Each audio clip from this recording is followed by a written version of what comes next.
অন্তর্বর্তীকালীন সরকারের গতি স্লো, ঠিক একইভাবে এই আইন শৃঙ্খলা বাহিনীর গতি স্লো। এই সন্ত্রাসীদেরকে ভয় পেয়ে পুলিশ তারা গাড়ি স্লো চালানো শুরু করে। গতকাল রাত 10টার সময় আমার সাথে এই অফিসে কথা বলে তিনি গাজীপুরের উদ্দেশ্যে রওনা দেন।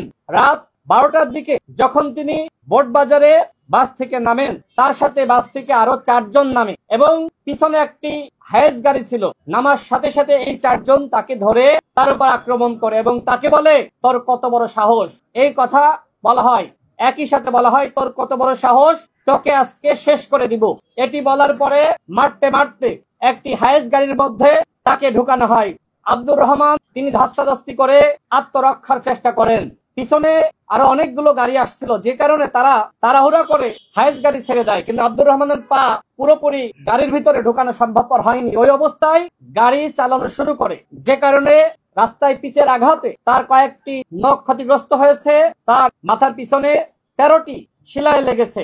যখন গাড়ি চলছে, পিছনে একটি পুলিশের গাড়ি, আব্দুর রহমান চিৎকার করছে।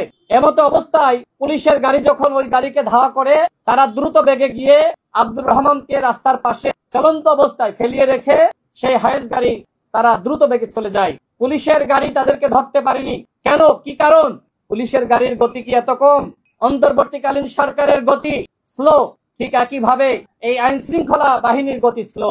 সেই জায়গা থেকে এই সন্ত্রাসীদেরকে ভয় পেয়ে পুলিশ তারা গাড়ি স্লো চালানো শুরু করে। এই হচ্ছে রাষ্ট্রের অবস্থা। নুরুল হক নূরের উপরে যে ধরনের ঘটনা ঘটলো, সেই ঘটনার বিচার হতো। যে তদন্ত কমিশন গঠিত হয়েছে, তারা যদি সঠিকভাবে কাজ করত, তাহলে এইভাবে জাতিসংঘের সামনে এনসিপি নেতা আক্তার হোসেনের উপরে, নারী নেত্রী ডাক্তার জারার উপরে এবং বিএনপির মহাসচিব মির্জা ফখরুল ইসলাম আলমগীরের সাথে এই ধরনের ঘটনা ঘটানোর দুঃসাহস আওয়ামী লীগ করতো না। গতকাল আব্দুর রহমানের উপরে যে হামলা হয়েছে, এটি আমরা মনে করি পরিকল্পিত, অত্যন্ত পরিকল্পিতভাবে হত্যার উদ্দেশ্যে অথবা গুম করার উদ্দেশ্যে এই ধরনের ঘটনা ঘটানো হয়েছে।